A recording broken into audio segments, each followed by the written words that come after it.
Hello, everyone. Welcome to this weekly episode of the Social Club at the End of the World. And I'm happy to be joined by Dan in Chicago, Jason in Long Beach, and we have a new member today, Victoria from Oklahoma. Welcome to you all. And Victoria, would you like to say anything about yourself, who you are, where you're coming from, just so people can get to know you a little? Certainly. Thank you, Jamin. Well, I'm honored to be here.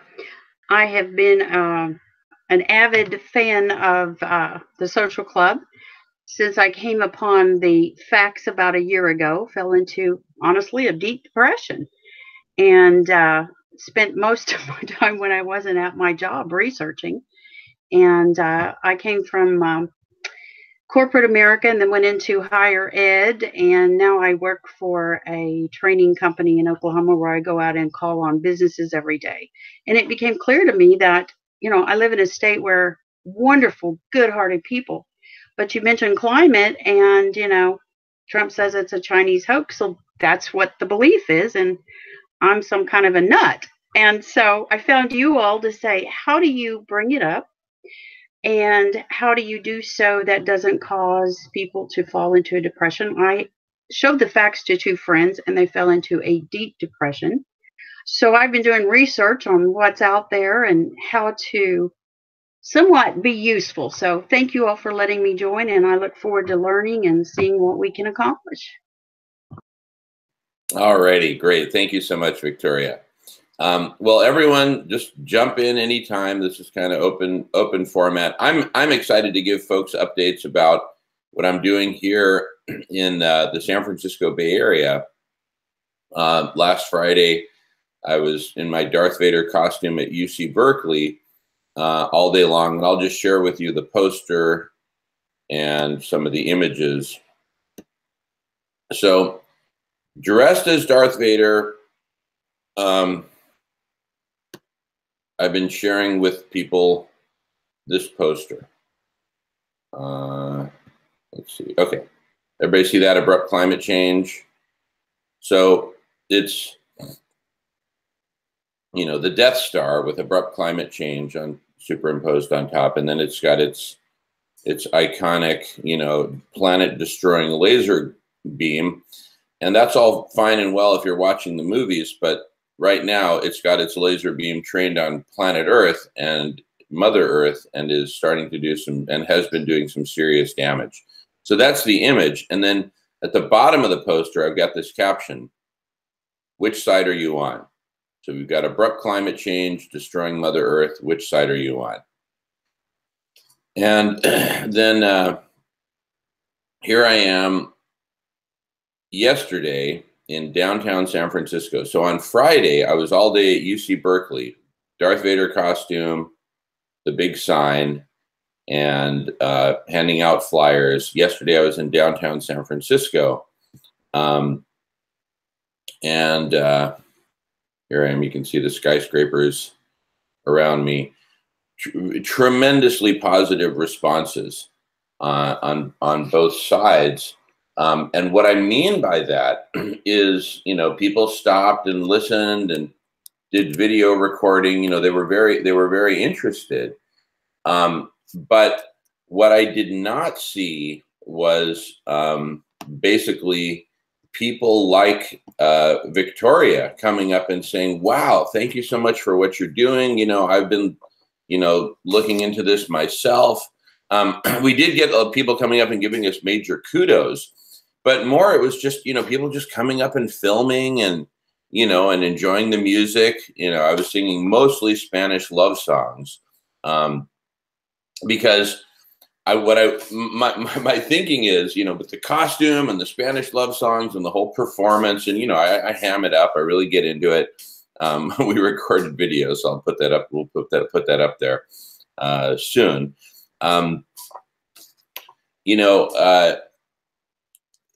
I think so, I just want people to focus on the sign. And so, I kind of give them the music and give them the performance and give them the costume as, free entertainment. And I'm just always looking at the sign and pointing at the sign, which says it all in 8 words. Abrupt climate change, which side are you on? Gets people thinking. So, you know, my objective in all this, and I'll show one other thing, is that the handout that we're giving out, the flyer, I'll just read it out loud. Let's see. Okay. Abrupt climate change. It's time for a conversation. And you see the icon of the logo of Sierra Club Dinners, which I'm program chair of the Sierra Club Dinners for the East Bay, which includes Berkeley. While national governments negotiate carbon emission targets for 2030, a much shorter time horizon looms. Abrupt climate change and its irreversible destructive impacts are playing out in real time, destroying our world as we know it. As the rate of change itself accelerates, we might have mere months or at most a few years of normalcy left before it is too late. Within that narrow window of time, what's to be done? Come join us for a 3-part series of Sierra Club Dinners called Saving Life on Earth to explore possible answers to these life or death questions. On March 22nd, the first dinner is Posing the Problem of Abrupt Climate Change, Our Predicament, and that's where Professor Guy McPherson will be the lead speaker. The second dinner, April 22nd, The Prospect of Possible Solutions, Micro, Meso, Macro, solutions of all sizes, everything from geoshading to local gardening and permaculture, and you name it. May 24th, the third dinner in the series, Selecting for Solutions and Solutionaries, Evolution and Revolution. And then I invite people to join the conversation online at Radish as well, and how they can get their tickets. And then the second side of the flyer is a survey for faculty and students at UC Berkeley. First question, how much time do you estimate we have until it is too late to stop runaway climate change? And question B, why? Why do you think that way? And why do you give that estimate? And then question 2, in the time we do have left, what ought to be done? And what is your field or area of study, and what can your field contribute to combating climate change? And, you know, then a little bit more information about that. And we'll present the results of that survey at the Sierra Club Dinners. So basically, I'm, in Berkeley and San Francisco. We're going to be at Stanford this Friday doing the same thing. I'll be, again, dressed as Darth Vader, singing and dancing and handing out flyers. Jamin. Yeah. Are you, when you're singing, dancing, and handing out flyers, promoting the Sierra Club Dinners, or is that something that just goes through your Sierra Club channel? I am promoting the Sierra Club Dinners. So you'll notice on the flyer, there's the logo for the Sierra Club Dinners. And in the flyer, I'm explicitly inviting people to come to the Sierra Club Dinners. Okay. So in those two respects, I am promoting the Sierra Club Dinners. So I can let you continue with finishing what you're going to say, but, I had expressed interest to you about knowing how in my area, because I looked up what kind of events are going on. There is nothing, like there's only hikes in my area brought on by the Sierra Club. And so I think that I would love your templates and your information about this, because I would love to put on my own events, and I'd love to get connected with the Sierra Club or some other group. The Sierra Club would be a great one, but I guess I feel like I don't know where to go or what to do or how to do it, or whether they'd even accept me. Like maybe they're just going to be like, no, here we don't believe in abrupt climate change in Southern California. You have to go up to Northern California to do that. So I don't know. So I'm just saying, like, I looked, but they don't have any progressive events in my area having to do about climate change or Sierra Club or anything like that.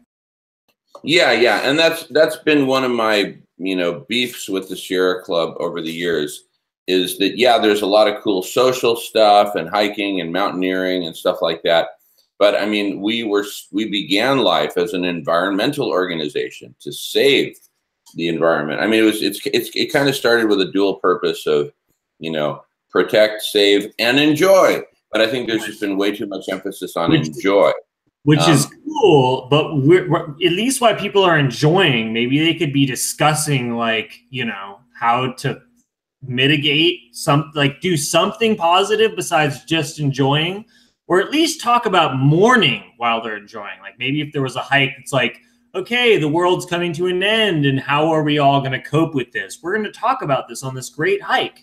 You know, at least that would give you a segue into talking to people about something. I just think it's kind of ridiculous that they're, you know, all the ones I look up in Southern California are all just, we're going on a hike, you know, and they place themselves as being this great environmental institution that's going to fucking save the world. But I don't see it. So. Could I jump into something? You mentioned something, Jason, that to me is of paramount importance. Is Dan, you mentioned that as a professional in healthcare, that people have a belief system, and you know what a huge problem it is to get off a delusional idea. I'm curious, how do you all speak with people about this? Like I say, I'd like to hear, because I want to do it in a compassionate, loving way. And having two people looked at the evidence and gone into deep depressions, I feel that is like the first thing to be tackled. I'm just curious for input. Yeah. Well, you know, a couple of thoughts on communicating the evidence or the reality that is probably unfolding. You know, it's just kind of like it's highly probable. I guess there's always a chance, you know, you might have some divine intervention, et cetera, that could mitigate or put the brakes on. But it just appears the reality is it's highly probable we're heading into a period of time that's going to be dystopian, and there's going to be all sorts of very ugly consequences. So, you know, the thing is, when somebody believes, you know, as I've pointed out with Trump, and it's the same thing for, let's say, the general population in Oklahoma or all over the place. If you believe that there is not going to be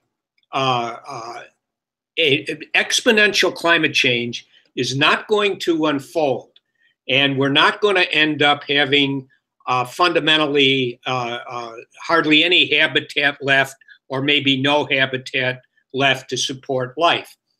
So if you believe this is not something which is happening, you actually believe some version of normalcy is going to continue. So if we take the belief as, you know, okay, normalcy is going to continue, meaning that life is going to continue on the way that I've been given to understand it. I know that things happen. I know I'm going to die. I know war's going to occur, et cetera, et cetera. But fundamentally, things will continue the way I've always understood them to be.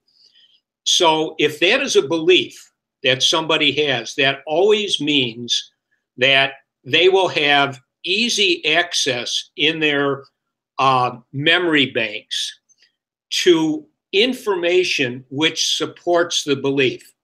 They will be able to easily think of things supporting the belief that all we have to look forward to is normalcy. They will not have easy access to information that they may have, or that fundamentally says normalcy is not going to continue. It'll be hard for them to bring that up once you have a belief. If it's just a hypothesis, well, it's possible we may lose normalcy to exponential climate change. Then you can think of the reasons why that might happen, reasons why normalcy is going to continue. Just like you were doing some sort of scientific research and looking at evidence. But once it becomes crystallized as a belief, that is a major league step, because a belief is meant to facilitate action. And in order to take action in the world and not be disrupted by indecisiveness, anxiety, you know, once you believe it, you can act, and you will not have negative thoughts, negative information coming into your mind to prevent you taking action that is dependent on your belief. And what happens when somebody gets presented the evidence, like I could say to somebody who has that belief, look, I want you to consider this. Look at this journal article, or look at what's happening up in the Arctic. It's melting down, you know, that's really significant. So in order for the person to deal with that, what they tend to do is they will rationalize that piece of evidence. They'll say, yeah, well, who are you, Dan, to be talking about the weather or the climate? You don't know anything about that. You're not an expert. That's a rationalization. Or you can look at it as kind of a minimization in a way. But that's what will happen. You will get rationalizations and or minimizations that support the belief.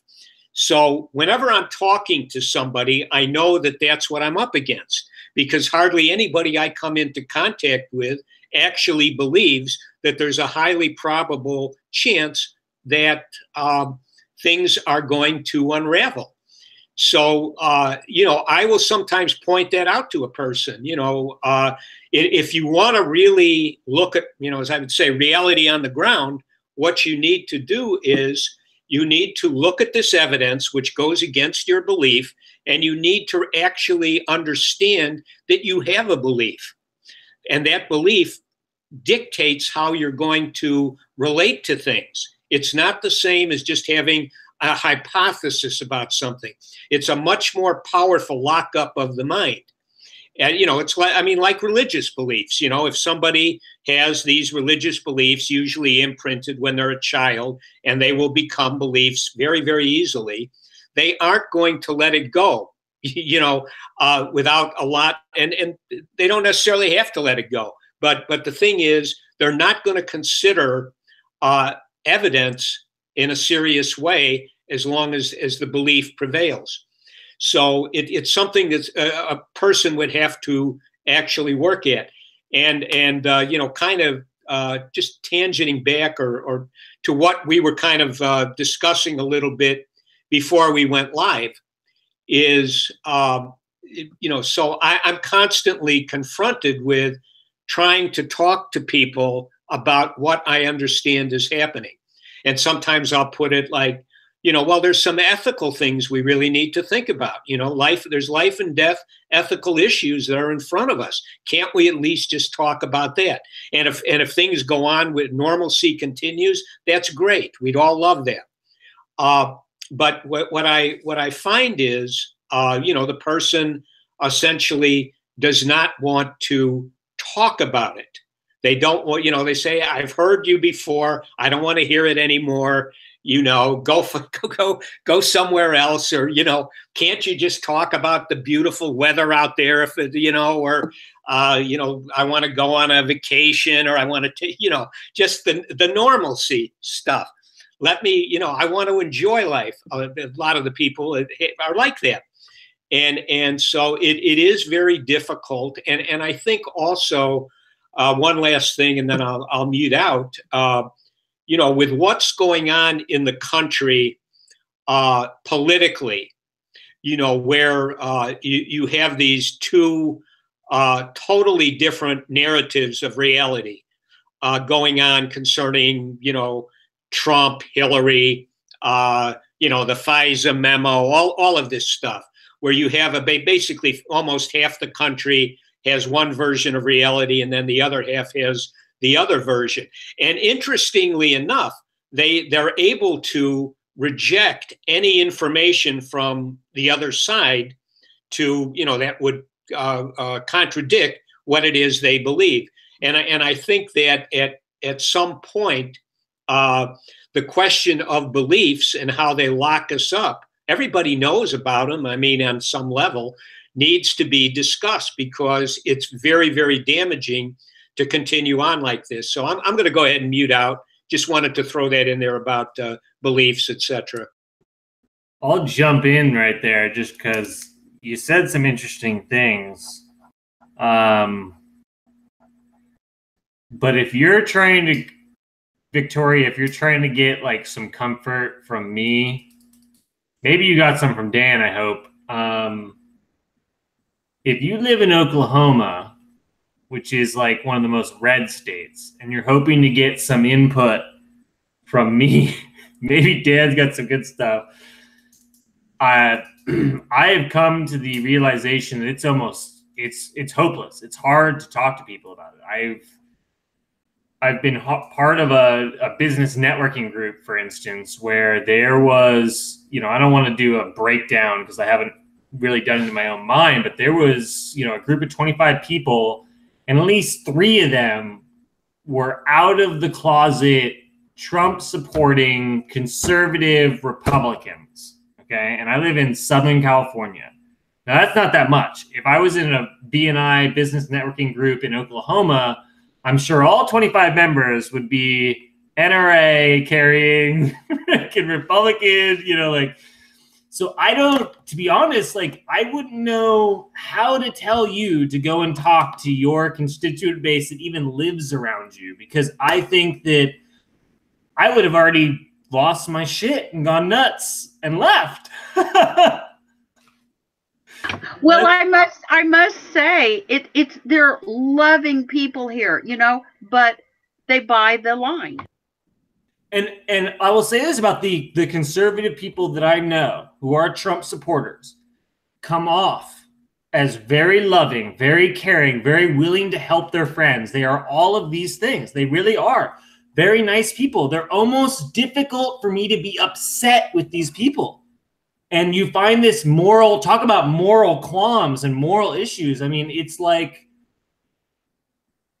well, I mean, I talked to this person, I really like this person, but my politics and their politics, if they don't believe in climate change at all.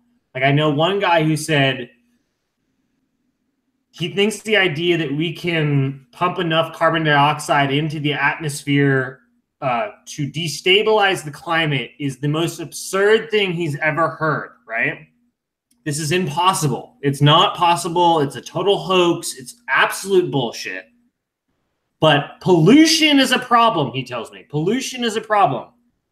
And so I said, well, so what kind of pollution? Well, the pollution, the runoff into the ocean, and I'm like, that's exactly what I'm talking about. Every time you drive your fucking car, it gives off pollution that comes out of the tailpipe that is polluting the atmosphere, which is a gaseous ocean, and you're pumping more carbon dioxide.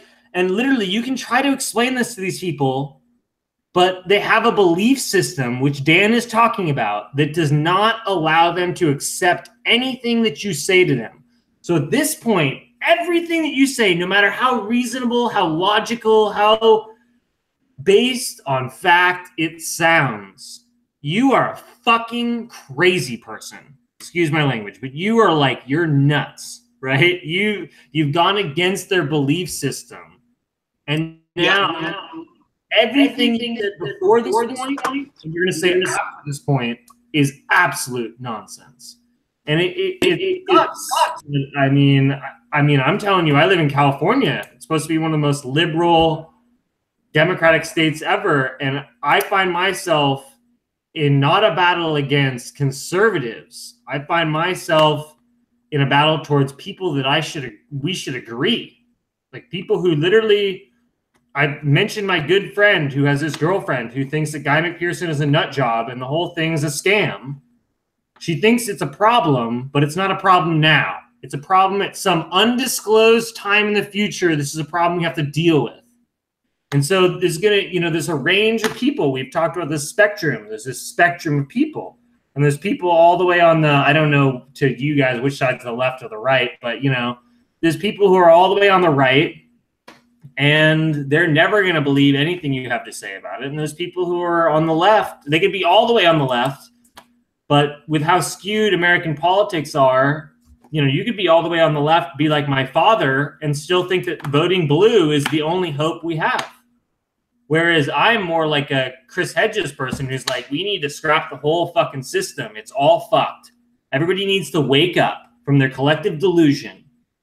But, to save ourselves, everybody has to wake up from this collective delusion and take on a totally new paradigm that's more loving and caring about all of life on Earth. literally from the Alan Watts I was talking about last week, of the idea of it being like, you have to view your environment as yourself. Literally the bookshelf behind Dan over there, or the bookshelf behind Jamin, or the bookshelf behind you, Victoria, like every little item in your house, everything is you. If we had viewed everything in the universe as yourself from the beginning, we wouldn't have destroyed our environment. And now we're in a place where no one cares. They can't, to say the thing that everything is a part of you would be like, oh, that's such nonsense. So I feel like, honestly, I feel like we all struggle with exactly what you're asking us about. And you're asking us to give you some ideas on how you break through this person's head, because they're having delusions, and we need to break in there, and we need to get in there and save them. And it's a great idea. I wish we had some great input, but it's almost impossible. I mean, they've got these beliefs, they're stuck in there, and every time you come up and you slap that web of beliefs, you're just kind of slapping that web of beliefs, and maybe eventually you can break it down or push it back, but it's still there somehow. And for some of us, it's completely crumbled. My web of belief completely crumbled. I think it's all. Yeah. Well, Okay. Yeah, I just want to, sorry, but just want to throw one thing in there before I forget it, about the beliefs. It is, one of the most important aspects is the role of authority figures. So if you consider when you're a child and you're very young and you don't know about the world and your brain is not evolved to a point where you can think critically, you're just literally not able to. What happens is you take in what the authority figures, parents, grandparents, older siblings, early teachers, etc. You take that in as the gospel, because it's actually very adaptive, because those people know about the world, you don't have any experience, and so you trust what they tell you is good, what's bad is bad, and how to be, because you're ignorant. But when you get to be an adult and you can now think critically and reject evidence if it's possible, what happens is, if you're ignorant about a topic, you will listen to the authority figures that you respect. So when it comes to something like climate change or anything else, you have to ask, who are the authority figures? And if you have a situation where the scientists, the people who really understand the science, are fundamentally intimidated because they've been threatened, or they've signed on to government secrecy agreements, which their lives would be ruined if they break it, then we've muted out a whole bunch of authority figures that people would actually listen to. Politicians are authority figures, and we know that they are fundamentally ignorant about these matters. They will listen to authority figures that they respect. And someone like Trump or others in the corporate world are happy to listen to think tanks, scientists who are fundamentally, energy company shills. They may have respectable knowledge, or degrees and so on, but those are the authority figures they'll listen to. Donald Trump is no scientist. He's not somebody who's studied climate. He just simply listens to people who have been, over the years, funded by companies like Exxon. Rex Tillerson is Secretary of State.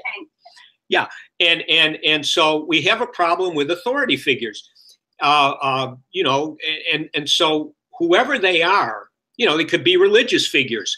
In Oklahoma, many people are going to be looking at the pastors, the preachers, etc., as being authority figures. And what they're going to hear from them is, it's kind of a variant, but it's problematic, because they're going to hear, hey, it's in God's hands. And if God wants to save this planet, God can do that. If God wants to let the planet go, that's what's going to happen. And as long as you have those beliefs, and those are coming from the authority figures, it becomes very, very difficult. So we have to, and so the only way that people can get beyond this stuff is to understand, like, hey, I have authority figures, and if I'm ignorant about something, could even be Sean Hannity or Rachel Maddow on the cable networks. You know, I'm going to have a tendency to take in what they say as being true, and I will crystallize beliefs off of what my authority figures tell me. So in order to get people to really change it up, they have to understand how this works, and you know, the power of having a belief. And the only way that you can really unpack or get rid of a belief is to open your mind up to the counter evidence, and then, you know, try to use your critical thinking instead of immediately minimizing or rationalizing it away, or not even considering anything. And that's really the quickest way. If you had Donald Trump, Vladimir Putin, and a couple of other world leaders suddenly say, we've got a climate crisis, so then boom, those are very, very high level leader authority figures. And then everybody would take it in, you know, and so it's a very, very, it's just so frustrating to, anyway, I'm going to go ahead and mute out.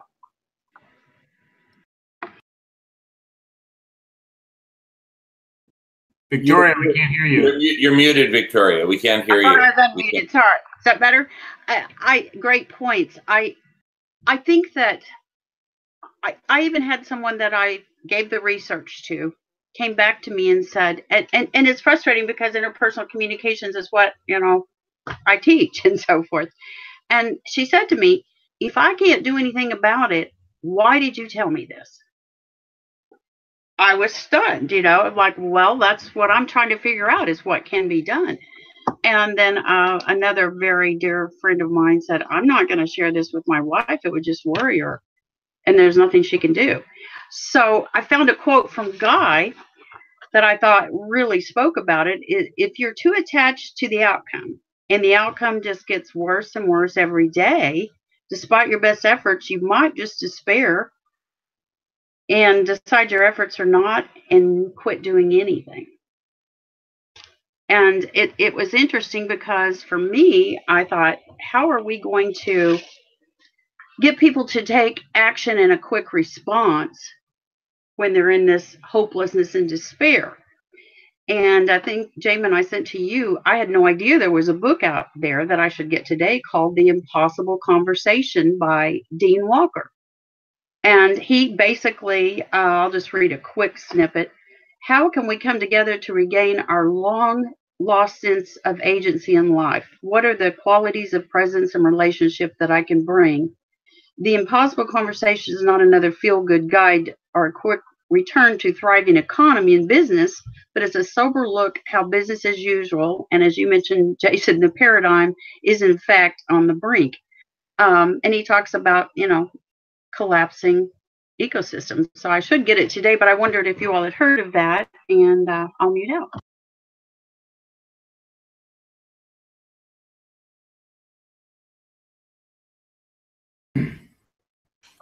I think I've heard of the title, but I haven't read it. It sounds like a fascinating read. A friend of mine had brought up the Impossible Conversation to me. He brought it up as a way of talking about it too, because it really is the impossible conversation. But I have not read the book. So I'm aware of the title. I'm aware of the idea. I'm aware of the person.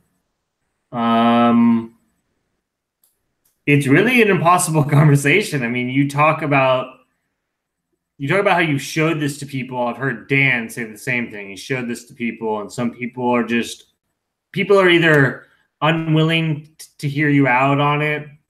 I showed it. Who did I show it to? I mean, I do have a friend who has never been on this show who I keep telling he should come on here and at least talk with us for one segment or something. But he's the one who really, he heard me talking about how fucked up everything was for so long that he finally was just like, you really need to check out Guy McPherson. And to be honest, I think I had seen Guy McPherson's message probably like 3 or 4 years ago, like longer than I'd like to admit to myself or I've ever even admitted on this channel. And I think that early on, I was very much like, no, I'm not listening to this shit. This isn't real. I'm not, like, I very much said, no, I'm not. Fuck it. I'm not listening to this shit. What's the point? You know? And I feel like at that time, I was there where those people are. And it takes time to come through this. Every person's probably different, how far they can go through each part.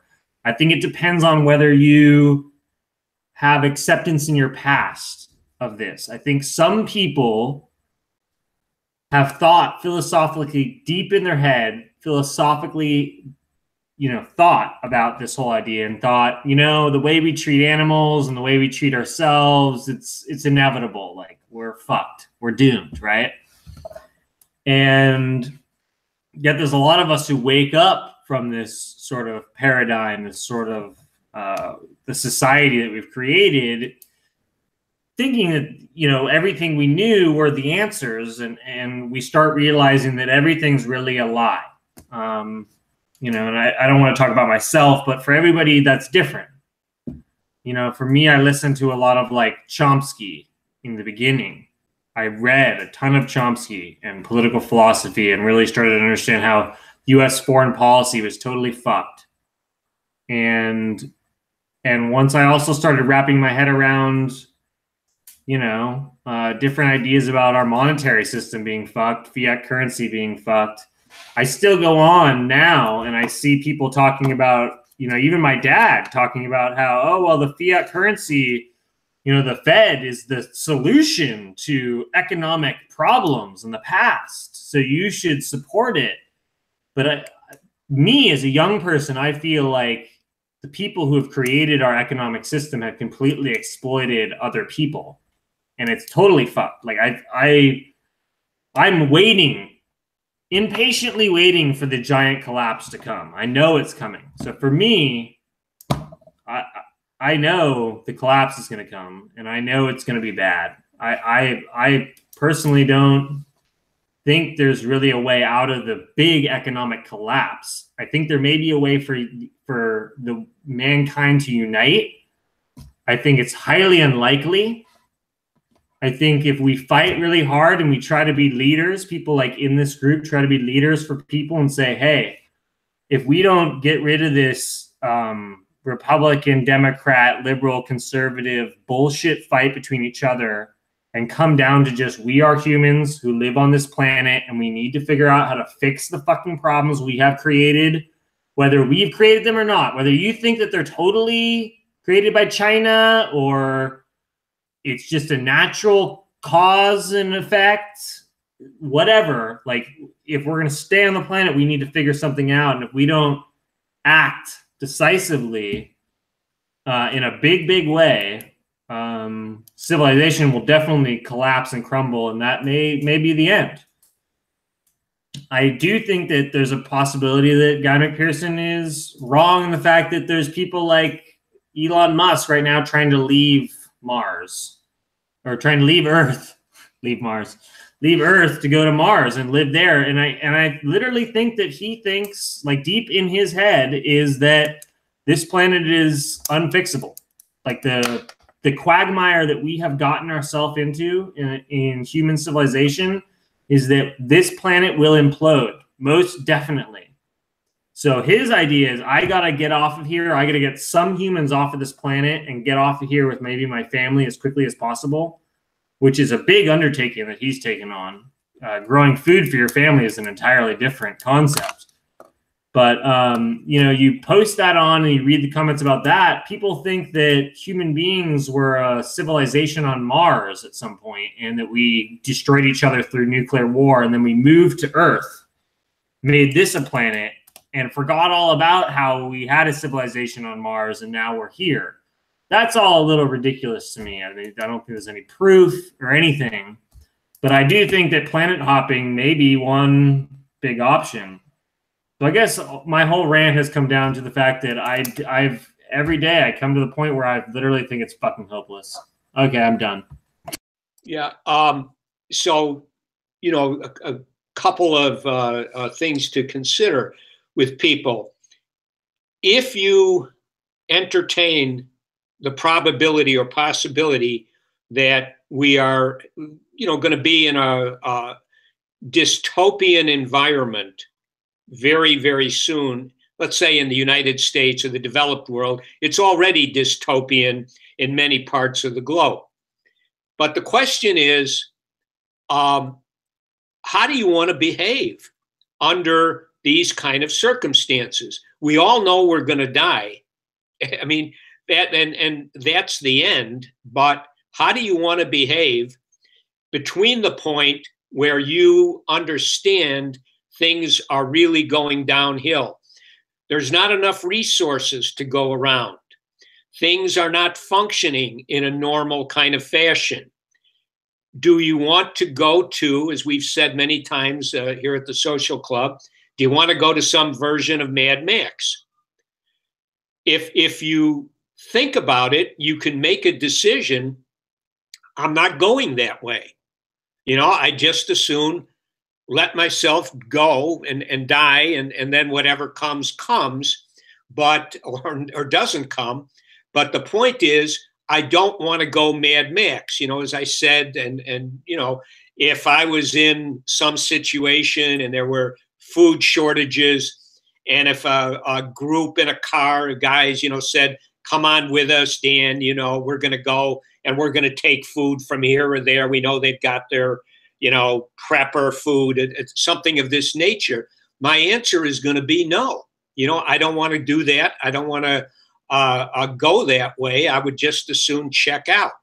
And in order for me to have any chance of resisting some Mad Max attraction short term, I have to prepare in my mind and envision that moment and see myself essentially saying, you know, something to the effect of, no, you know, I'm not going to do it, and I don't think you should be doing it either. For, you know, ABC. Can I jump in just for a sec?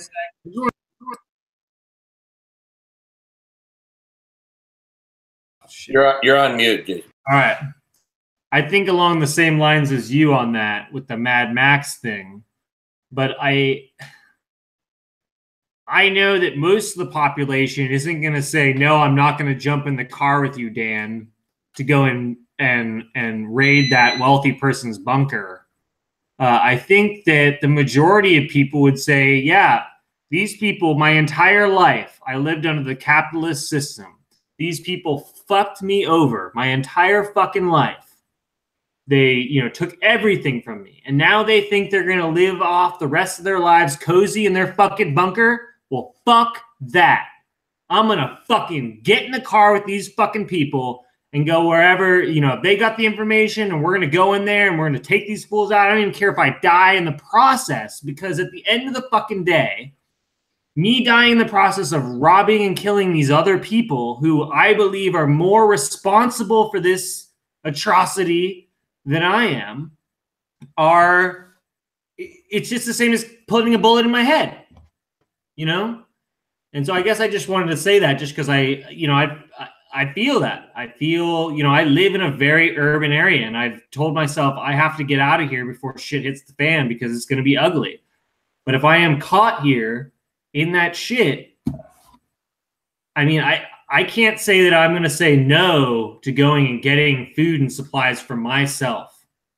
If at the end of the day it means blowing my brains out or starving to death versus trying to do something about it, right? So we come to this idea that the Mad Max world is almost inevitable unless we come together to create some sort of a system that will feed everybody and take care of everybody.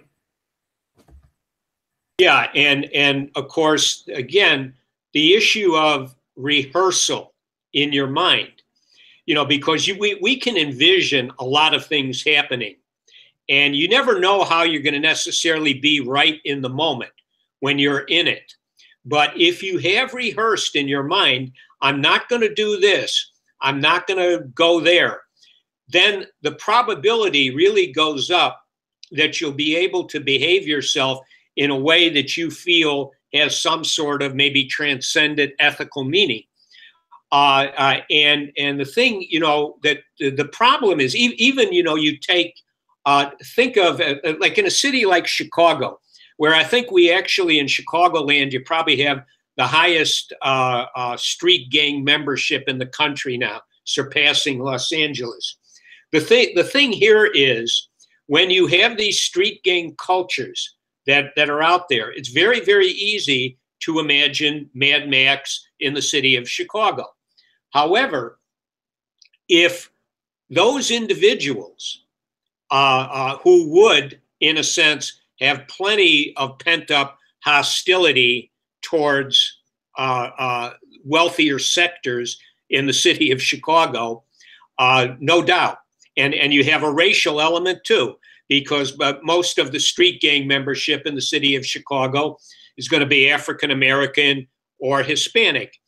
And so what you have to believe, though, is if these individuals, many of whom do have the capacity to be decent, understood what's coming, they would have at least a chance to, talk with their families, talk if they have, a lot of people who still have affiliations with church communities, or their families do, and be able to discuss, how do we want to be? What do we do? What do we do with our children? How do we take care of our children? What do we want to do there? And even, going to the other ethical issue, if you understand what may be coming very near term, then maybe you don't want to bring children into the world for a while until you can ascertain whether or not we're in a short-term disaster. If you're a young person in your late teens, 20s, or say 30s, you can afford to wait for a few years before bringing a child into the world. So we have all of these situations which are in front of us potentially, and they can't be talked about if you just assume none of these things can happen. It's just normalcy of some kind. And so it's very, very difficult. I find in my mind, when I talk to a lot of people, they'll say things like, well, if this is really happening and this is what's going to go down, do you think the government's going to manufacture, peaceful pills that people can take to take themselves out, like, they were with terminal cancer, that kind of thing? Are we going to have access to that kind of assistance for those who might choose to have it? And going back to a movie we talked about once before, I think, Jason, you may have brought it up, the movie The Road, which is a very stark, ugly kind of a depiction of, a nuclear bombs having gone off and destroying the world. And it's a man, a woman, husband, wife, and their child. And the woman chooses to essentially suicide out rather than to continue on with what they're going to do as they go along the road, trying to survive and dealing with Mad Max stuff, etc. And so again, if you don't even entertain that this could happen, then you don't really have the opportunity to think about ethical issues, in terms of, what do I want to do if this happens, or what should I be doing right now? I mean, to me, it seems a no-brainer. If I was a young person, I would definitely, I just say to myself, maybe, yeah, I'd like to have a couple of kids or something, but I'm going to wait. Let me wait for about maybe 4 or 5 years and let me see how things go. And if it's no longer really viable to bring children into the world, then I'm not going to do it. Because do I want to be faced with the really, in some ways, very, very difficult situation of having to, put my own children down? These are very, very difficult types of things. And that's part of the reason why people don't want to really think about it. I've had people say to me when I start, you know, just shut up. I have grandchildren. I don't want to hear this. You know, I do not want to hear it. And so it's one of these things where, you know, you have to let yourself, you know, think about what could be happening based on evidence, and then make some. Yeah, let me mute out. As you're talking about that, you know, I'm younger. I believe I'm 10 years younger than all of you, possibly. I'm 31 years old. Yeah, it's just 10 years, Jason. All right, just 10. All right, cool. So, I mean, I don't mean to be a dick, but sometimes, you know, I feel like there's always this thing of talking shit about millennials. And, you know, I really feel like the baby boomers in this country, especially with the way they voted and the way they've treated everything, have been, and there's a whole book about this. I can look up the name of the book, but they're sociopaths. No offense. You've all been sociopaths. Not meaning that as individuals you've been sociopaths, but as a group, you've voted very much for your own means, like things that would benefit you here in the now and not things that would benefit future generations. And we literally got a situation in which there is massive amounts of student debt just so people could get a basic education to do the basic thing. And it maybe wouldn't have been needed if we had decent jobs in this country. Like if you could just get a job being a car mechanic or building a Ford, a Model T Ford, or like building some manufacturing. You know, there used to be a lot of these manufacturing jobs. We all know that our Congress and our government and the elites have basically through NAFTA and all these other things eliminated our jobs. They've shipped them overseas. They've given them to Mexicans. They've given them to Chinese. And I'm not against those people in any way, but they've destroyed our own local economy. And so if you know, I recently was listening to Richard Wolff, who is a Marxist economist. And, you know, I mean, I was listening to him years ago. So it's not like he's anything new, but he's been on, they've had him on talking shit about the Trump tax plan. They've had him on Democracy Now! Recently. You can hear him talk about how, you know, in the 1950s, one male could take care of his entire family of 3 people, 1 woman, 2 children, have a pension, have a full-time job, and take care of them. And then women got the right to vote and join the workforce. And basically, since for the last 50 or 60 years, inflation has been so rampant and stagnation of wages has been, you know, level, that we basically 50 years ago, you got paid way more than you get paid now. And I guess I'm going down a wormhole, but like, I just feel like constantly, like I have older people talking shit about how you're all so fucking useless.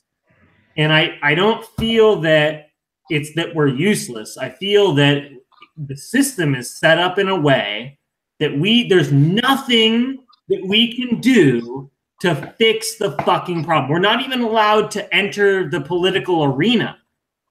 I mean, that was a given since Hamilton came up with the whole thing. His whole idea versus, you know, Hamilton's whole idea was just to have this small group of elites run the entire government as a republic. Yet tons of Americans always try to say, oh, it's this great democracy. And that's a bunch of bullshit. It's not. But I literally feel like there's no alternative for us to go to. There's nothing. And, you know, just, I guess I just want to spout out on that. Like I am, you know, I talked to my dad about this and he'll agree with me and say, yeah, we fucked you. Your whole generation, we totally screwed you.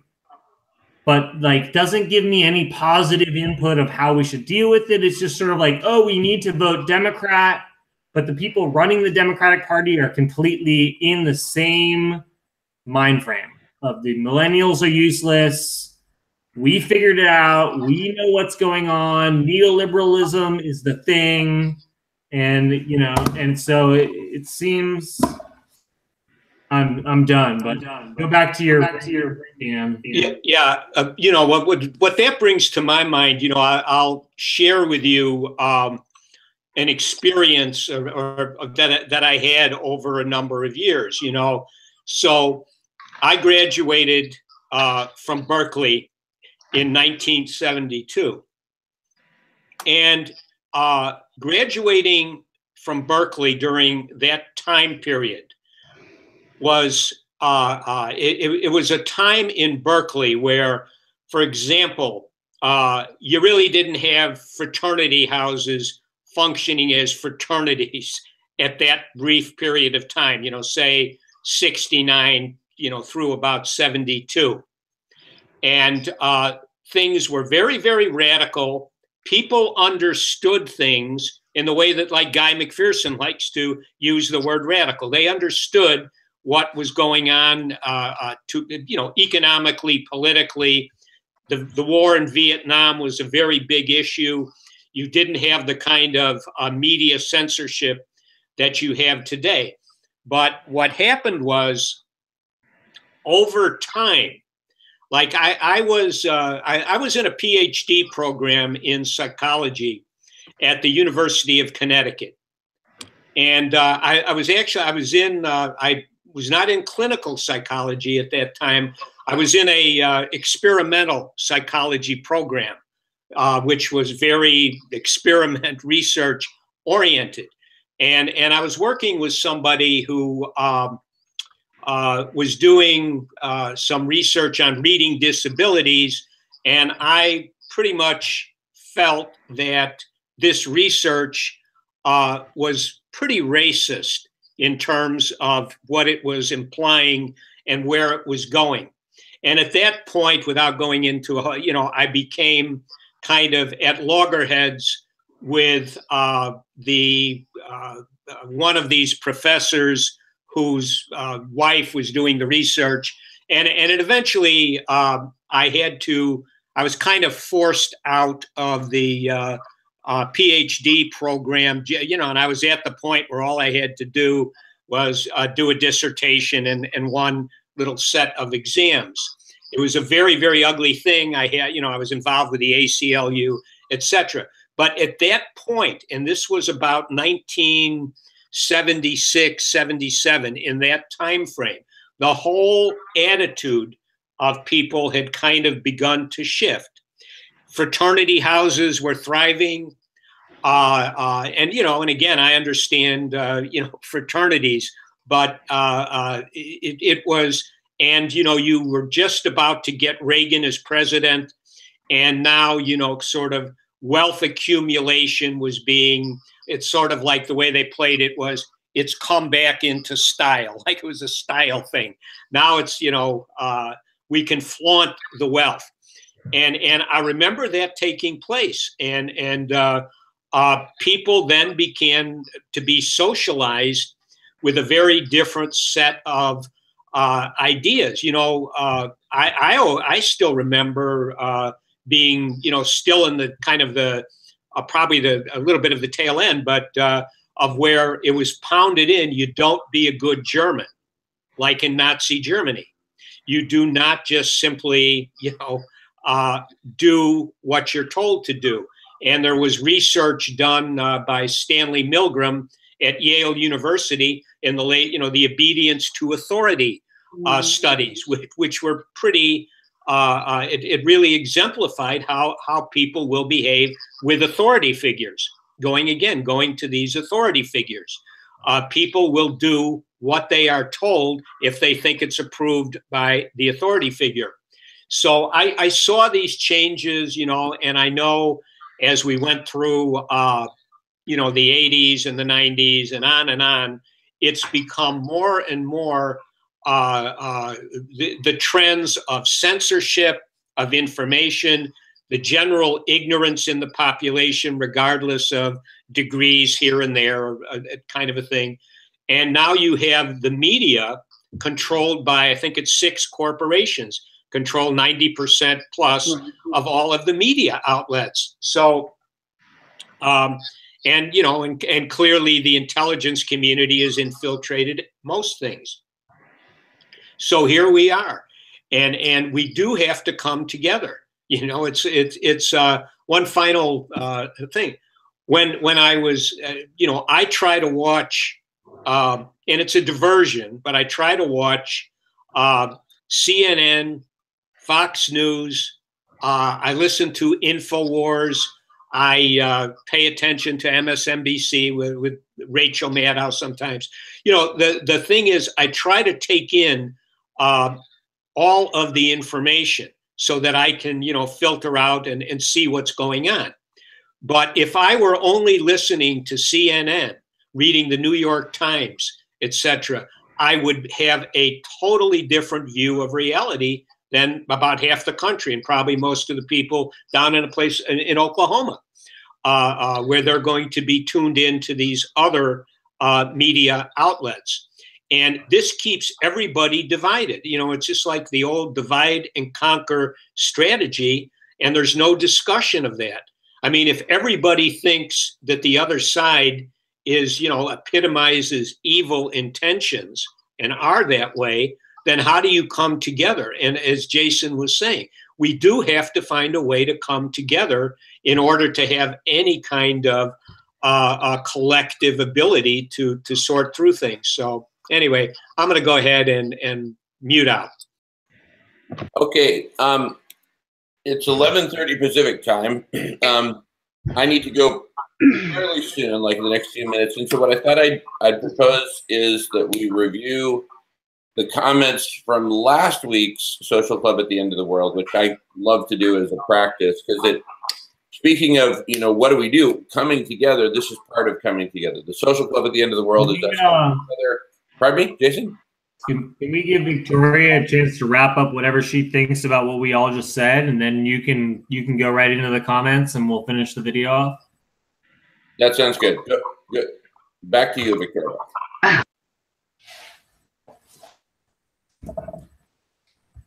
And you're on mute, Victoria. You're muted. I've got to. I keep hitting it, and then I have to push harder, I guess. Anyway, Jason, I hear what you're saying, and having taught at a higher education university, I completely agree with you that I can see how you would feel that way. I certainly don't feel that way about millennials. I think they are being asked to pick up a very heavy load in a situation that, as you expressed, you know, hey, I'm just getting started. Now you're saying maybe you shouldn't have kids. You know, how fair is that? But you've given a lot to think about. I will get these books and get some thoughts back on that. So anyway, I've enjoyed it. Thank you. All righty. Happy, Victoria. I look forward to seeing you in the future. I'll be gone for like 3 weeks, guys. But Jamin, go ahead with your comments. I'd love to hear more information on the comments from before.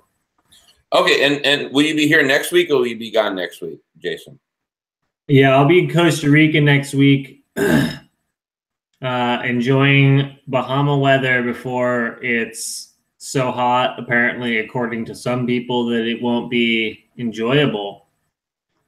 Because I always hear these people who are like, oh, I want to retire to the Bahamas. And I'm like, well, you might not want to retire Bahamas because it might be too fucking hot. But, you know, I'm going to go before it gets too fucking hot and enjoy it now.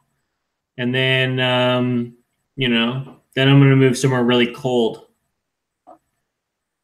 But, yeah, I mean, I'm going to miss you guys. I'm going to be gone for 3 weeks. I might try to talk to people. I'm going to a very like hippie like festival. It's called Envision, and it's very much sort of like Burning Man in a way. And I know that sometimes I go to these things and I roll my eyes at all the speakers, because there'll be speakers who come up and they go, oh, we can do this and that, and we're going to have this revolution of thought and energy, and you know, we're going to change the world. And I'm just usually just like, and I don't like to be the doom and gloom person, but I'm getting to the point where like, I can't take it anymore. And some people tell me it's it's an asshole move to be the doom and gloom person, but sometimes I just have to fucking raise my hand and say, hey, you know what? We all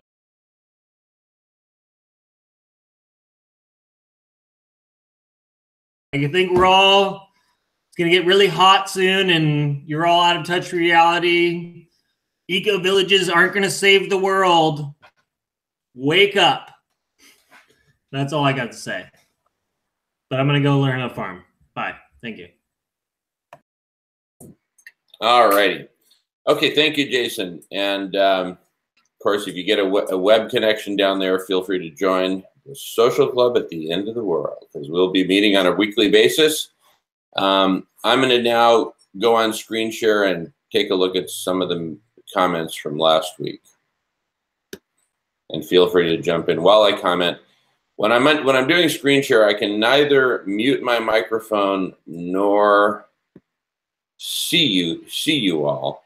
So just jump in and whenever you feel like it. Okay. So comments from last week's. Biosphere says, you guys, look at the temperature in the Arctic. It's winter, for God's sake. Yeah, I know God has nothing to do with it. Okay. And then Going South also wrote, you lost me at the dominant male monkey. Sorry. And then Asotana replied, me too. Naked Environmentalist posts, if Hillary Clinton had been elected instead of Trump, do you really believe a woman, including herself, would be president in 2020, Professor Doctress? Hillary would have been slammed into the dirt by the dominant culture. And then replies to his or her own post, I would love it if you each week would recommend a book to read that can possibly be found in a library that deals with the subject at hand. Well, we've done that today with The Impossible Conversation. Yeah, we'll keep mentioning good books. Spreading Rumors comments, I suggest the term climate change is not descriptive enough. After all, what does the adjective change really mean to the uninformed? It could mean almost anything or nothing at all. So there's no impact.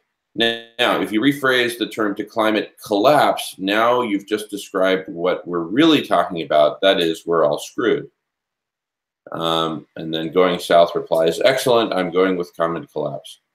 Karina Scherenberg comments, another great... I mean, that collapse question,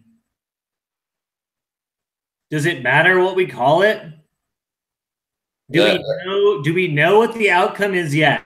Do we know if it's full collapse? I mean, everybody thinks it's full collapse, but you know, I don't know. I don't know why it's such a question of the. It doesn't really matter. It's like a rhetorical. I mean, Republicans and Democrats are the same thing. Rhetorically, they're different. They talk about different shit, but they're the same fucking thing. So whether we say we're headed towards global warming, or we say we're headed towards abrupt climate change, I mean, yeah, maybe they're all vague terms now, and that's the problem. People don't understand them, but I think everybody on this channel is pretty clear that we're seriously worried that the human species and all life on Earth are going to perish because of pumping too much CO2 and gases into the atmosphere and ocean. So, I mean, I don't know where that question's coming from, really. The other thing, another book is How Soon Is Now?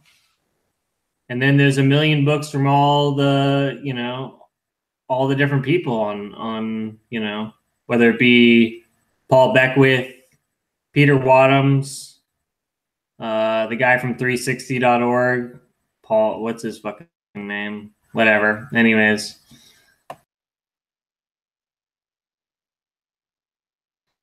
Okay. Thank you, Jason. So Karina Scherenberg comments, another great podcast keeping me sane during these crazy times. As a female, I love what the doctress has shared to enlighten us on feminism, and I completely understand her frustrations, as I have felt exactly what she has expressed. However, I feel she is bordering on crossing the lines of civility in this particular podcast toward the end when referring to the name of the podcast. I think an attempt for a little more diplomacy from her part would help the show stay strong. We need this podcast, and I don't want it to end due to burnout from the group. Thank you. And thank you for your comment. I think we should all definitely, especially Dan, should have a comment on that. We off microphone have maybe talked about this. The comments have maybe gone into it. I like Dr. Shootopia. I like her idea of having like a, you know, a revolution of love-olution, you know, but sometimes it maybe seems a little out of touch, especially to some viewers who don't know about it. And sometimes we as individuals, I feel like we are attacked for being male. Just for the fact of being male, I feel like sometimes I feel like I'm being attacked or something. And I'm completely willing to work for her towards a world that is not patriarchal, that is not a new paradigm, something totally new. And I'm willing to discuss what that is and have equal representation amongst females and males. So personally, sometimes I feel like she's a great addition to the group, but sometimes she's just bashing, you know, not only Jamin, but just us because we're males. And sometimes then I feel a little bit, I don't know, a little bit hurt. Next. Well, next. I would just say that, you know, I saw that one of the comments was, I don't get the dominant monkey paradigm. But, you know, last week when I raised up, and I think I've done it before maybe, but the, you know, the idea is, you know, and I was kind of bringing it up, I think in relation to something that Doctress was maybe talking about, but, you know, you do have a female status hierarchy in, you know, troops of baboons or other primates, and they persecute those who are in the lower status, just kind of like what we have with human primates, so to speak.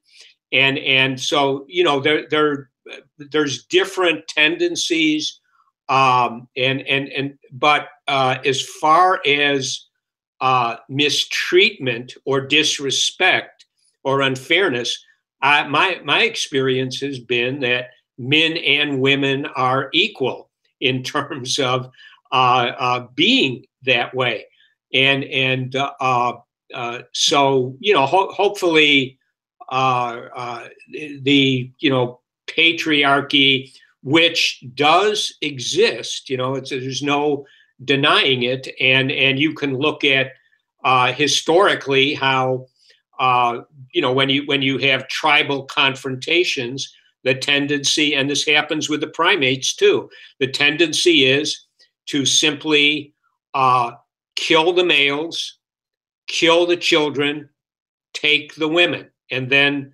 produce more offspring. And this you know, and these are very hardwired, to some degree, primitive types of mechanisms, but you still see it in modern warfare. You know, you saw it a lot in the Yugoslavia situation back in the 90s recently, and you see it going on with ISIS to some degree when they were rolling through the Mideast. So, you know, but these are things which need to be restrained, you know, definitely. And, you know, you know, it'd be nice off the air to sometimes, you know, maybe to have a little conversation about some of these issues. But I'm going to go ahead and mute out. All righty. Great comments, everyone. I'm going to go back to the comments from last week. Okay. And then Going South writes, men are human beings too. And believe me, we can be frustrated as hell by all sorts of things. The key is to cooperate with your group, club, and get a grasp of what it is discussing. In our case, about climate change. Trying to build, quote, world peace before we even start to think about climate change is exactly what the UN has been trying to do as well, even within the more strict UN climate change milieu, and it's just not going to work within the very short time frame. The doctors may be excused for thinking that because GMP was wrong to say, actually, who's GMP? Was wrong to say we all died by October 2017. Oh, Guy McPherson. Then no one will ever die. But that's the core function of someone like Guy McPherson, to make everyone think that because it wasn't last October, it will be 2100 or something many centuries away from the here and now. And then Karina writes, thanks for your reply. What you expressed above doesn't bother me. I was more frustrated with her mode of directly attacking Jamin Shively. I wish you would be a little more diplomatic and less on the attack mode. All righty. Charles Tongren writes, Standing in the Breach, one of Jackson Browne's incredible on-point works. Go to YouTube and listen to it, either for the first time or yet again. America's Music Laureate. And I read through the lyrics that Charles posted here, and they're very profound lyrics. I'll just read the first few lines and let everyone read it at their own time. And though the earth may tremble and our foundations crack, we will all assemble and we will build them back and rush to save the lives remaining still within our reach and try to put our world together, standing in the breach.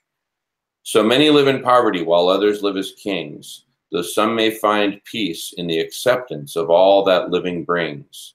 I will never understand, however, they've prepared how one life may be struck down and another life be spared. And though the earth may tremble and cast our works aside, and though our efforts resemble the fluctuating tide, we rise and fall with the trust and belief that love redeems us each, and bend our backs and hearts together, standing in the breach. Anyway, powerful stuff. Chris writes, the look that one directs at things, both outward and inward. Can I interject real quick? Please, please. I believe Chris made a comment last week about Korean farming, Korean style farming, Korean something farming. Okay. I looked it up. I believe Chris actually has a thing on YouTube, and he's like a farmer who uses mycelia or fungi that he collects in natural areas to bring into his own farm to help grow the mycelia in the ground that connects all the trees and all the plants. This is supposed to be a new age, I guess a new age type of thing, maybe because for so long we've thought we should just have monocrops and spray them with pesticides. But a new idea is that fungal things will actually keep pests at bay if we know how to properly use a real permaculture type system where we integrate mycelia and fungal fungi to the soil and things like that. I just thought I'd mention that. And I thought it was a really cool thing, because I think we could eliminate on a wide world scale. We could completely change our system and go to something more sustainable if we wanted. But what we have is a system where the biggest corporations are getting subsidies from the biggest government, the United States government, and they're producing crops that are crappy at a fraction of the price that any farmer can afford to produce the crop. And therefore, they put these other farmers out of business.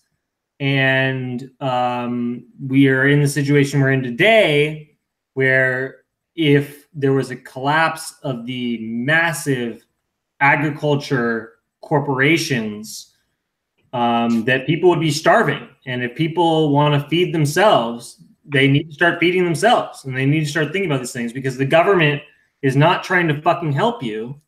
The government is waiting for you to starve to death. Literally, they're waiting for you to starve to death. And I don't know how else to put it because I can't see it any other way. They're literally waiting for us all to starve to death. They're hoping that some of you, a big chunk of us, are all going to die. And, you know, figuring out new ways of agriculture is a huge thing. So that's all I want to say. I thought that Chris, when I went and found him on there with the Korean whatever, was really cool. Awesome. Awesome. Thank you, Jason. So Chris, on our comment from last week, writes, the look that one directs at things, both outward and inward, as an artist is not the same as that which one would regard the same as a man, but at once colder and more passionate. As a man, you might be well-disposed, patient, loving, positive, and have a wholly uncritical inclination to look upon everything as all right. But as artist, your demon constrains you to observe, to take note, lightning fast and with hurtful malice, of every detail that in the literary sense would be characteristic, distinctive, significant, opening insights, typifying the race, the social or the psychological mode, recording all as mercilessly as though you had no human relationship to the observed fact whatsoever. And in the work, then, everything comes to light. But besides this split between the artist and the human being, which can lead to the most serious outer and inner conflicts, authorship rests a painful sensibility of which the expression and manifestation is a critical force or cogency in expression that I have found to be a source of misunderstanding. That is to say, it is not to be supposed that the refinement and alertness of the faculties of observation can be sharpened to an exceptional degree without having one's susceptibility to pain sharpened as well.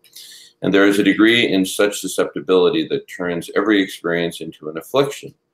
But the only weapon given to the artist with which to react to such things and experiences and to protect himself in his own fashion is that of expression, his power of denoting.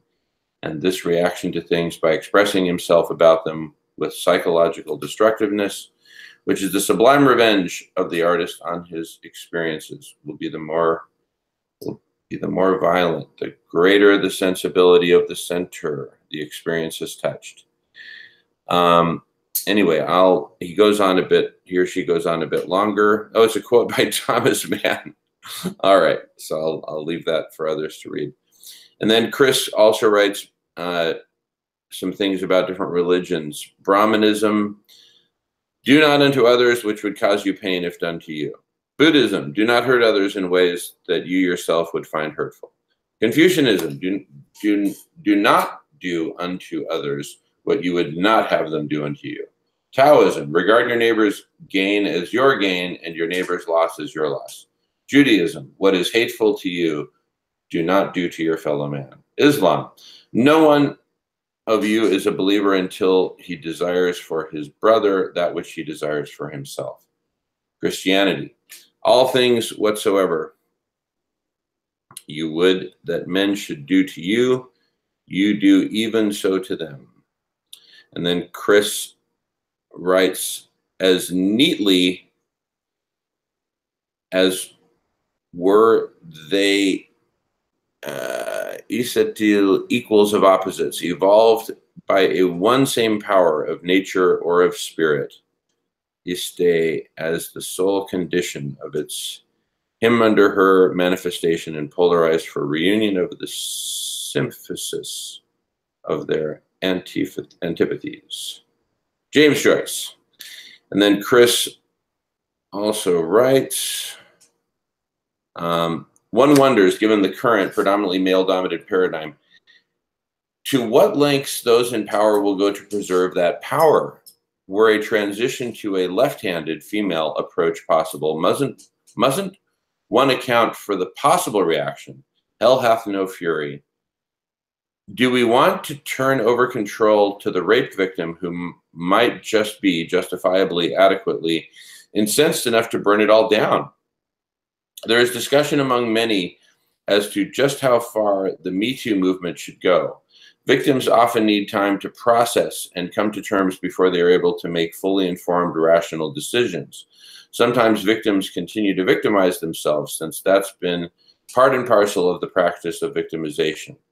Thus, the importance of the duality of the message, as with Scripture, a meaning the masses can understand, with a symbolic or hidden meaning evident to those whose ways need changing before the ship sinks. And then Chris writes from a quote from Joseph Campbell's Masks of God, Book 4, Creative Mythology.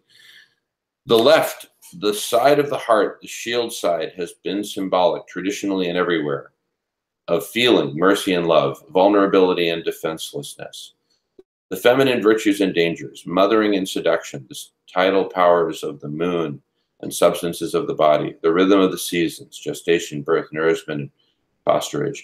Yet equally malice and revenge, unreason, dark and terrible wrath, black magic, poison, sorcery, and delusion, but also fair enchantment, beauty, rapture, and bliss. And the right, thereby, is of the male, action, weapons, hero deeds, protection, brute force, and both cruel and benevolent justice. The masculine virtues and dangers, egoism and aggression, lucid, luminous reason, sunlight, creative power, but also cold, unfeeling malice, abstract spirituality, blind courage, theoretical dedication, sober, unplayful moral force. The body, states the Rosarium, is Venus and feminine. The spirit is Mercurius and masculine, but the soul is of the two. Me. How does one craft a message drawing on fundamental myths common to all humans in order to awaken spirit of awareness resistance? Still reading. Going South comments. That's pretty profound stuff. Going South comments. Jamin, I felt I had to protest a segment of this video over my own channel, Going South. So my comments are over there this week. I'm just going to take a brief little detour and see what he writes here. In fact, Paul, please let us know if you'd be willing to jump on the program and give us an overview of that. And then Going South comments. There are a couple of bad or counterproductive ways of thinking on the green left side that I'd like to comment upon after listening to this week's show. One of them is the optimistic outburst during a time of immense ecological destruction that those development projects really brought us together as activists and as a community. This is the same faulty thinking that brought bliss to the anti-war crowd as Iraq was being destroyed militarily. We need to do better than to celebrate genocide or celebrate devastating abrupt climate change and loss of biodiversity. I don't really know what he's talking about there, but let me see if reading on. The other flawed way of thinking is to say essentially what doctors shared, that abrupt civilizational collapse is just making me sad, so I'll just forget about that whole possibility. This way of thinking is linked to the vastly optimistic, and in my opinion, delusional thought that cities should provide food distribution and other essential services even after a full societal collapse. To me, even suggesting such things is indicative of a mind that hasn't reflected on what a collapse of society and or agriculture even means on the most basic level. I think what he's basically saying there is when we have civilizational collapse, there ain't going to be no food and food distributed. There will just be local pockets of food, and so cities will basically collapse. Well, what I'm suggesting is that we're going to have a peaceful transition to the new civilization type. That's my vision. That it's not going to be a full collapse of civilization. Right. The whole key to this vision is creating world peace. Without peace, there's not going to be a way that we will survive. The planet might survive, which is why I think that a better name for this social club is the end of history and the end of the world. Because the end of the world implies that all life will be destroyed. The bacteria might certainly survive along with the cockroaches. So what we're trying to do is in history, move us out of male domination and male visionary thinking that has led to this crisis. Now, I know I've said this a number of times about this social club, but it doesn't get really changed You know, you still go the end of the world. You know, the world, the planet has gone through 6 mass extinctions, and life is still here. It can take a lot, and it's been through some devastating extinctions. Go ahead, Jason. During those extinctions, they didn't have 400 plus nuclear power plants on planet Earth that were going to melt down and fucking destroy the atmosphere, as well as they didn't pollute the shit out of everything to the point where it was like, you know, a cleanup fucking nightmare. Like, if we are going to do anything, we need the people in civilization to start working on restoration programs. You know? Yeah, so I think it's the end of history is what we're after. We're looking for another narrative, and from that narrative inspires a different administration of this planet. So that's what I'm going for. And I apologize for interrupting, but I do need to sign off because I've got a conference call I'm jumping on. So I'm just going to mute out and let y'all continue as long as you want, and then I'll just end the broadcast. I'm ready to. I have to go to. Good time to cut that. I'm going to say goodbye. Yes. All right. Let's conclude. Yeah. Okay.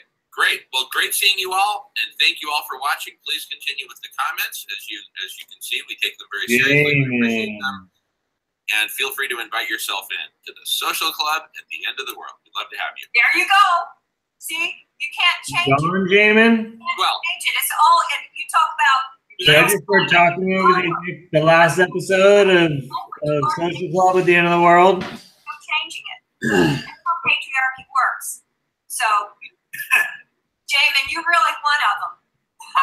In disguise. In disguise, all right. In disguise, you're very much one. Bye. We may not come up with any significant ideas to save the world, but at least we can bitch and moan at each other the entire fucking time. Have a good time doing it, I guess. I would just, my final thought is, the end of the world is what abrupt climate change is essentially going to bring about. It also does imply the end of history, too. I will concede that. And I look forward to seeing everybody next week. I'm dying laughing over here. Well, good seeing you, Dan. Maybe we should listen to our own show more often.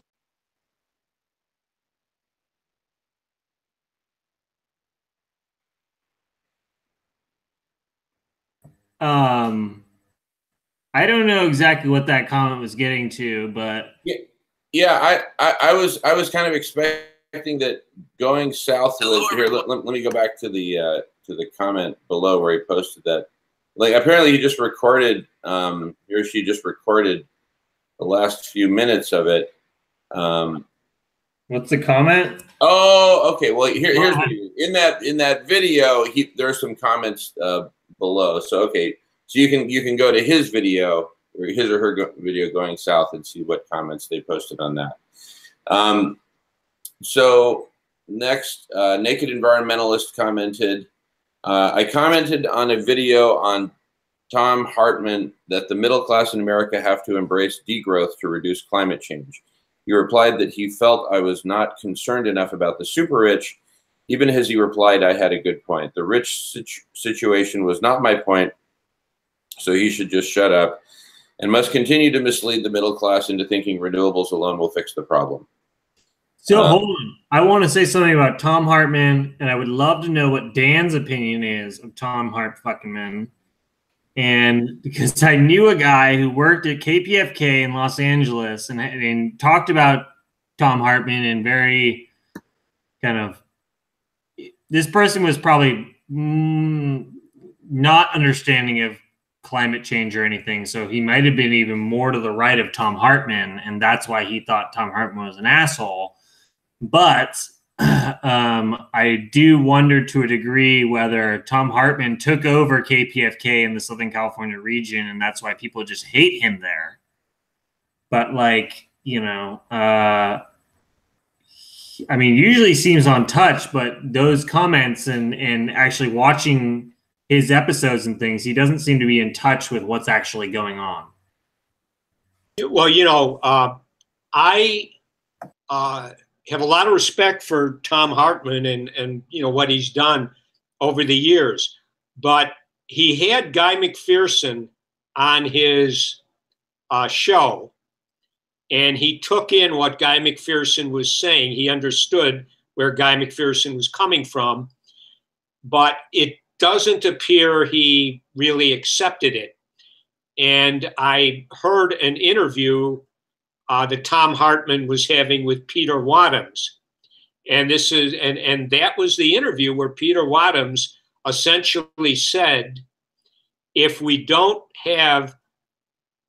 move money out of the military budgets and put it into interventions to draw down the greenhouse gases out of the atmosphere and perhaps refreeze the Arctic, then we are going to get a Guy McPherson outcome, and not very far in the future.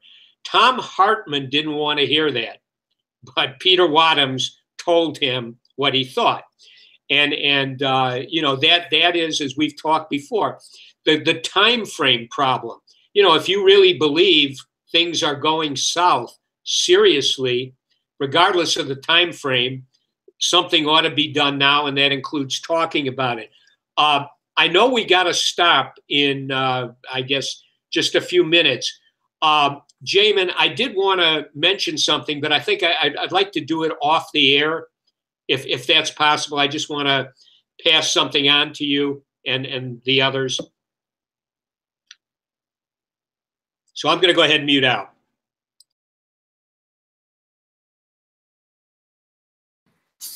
All righty. Well, that's all the time we have for today. I really appreciate seeing you all, and I'll look forward to seeing you all next week, with the exception of Jason, on the social club at the end of the world, because that's what this patriarch is insisting that the show be called. Anyway, I'm just joking about that. I'm totally open to discussing other possibilities, but anyway, thank you all so much, and we'll see you next time. Thank you all.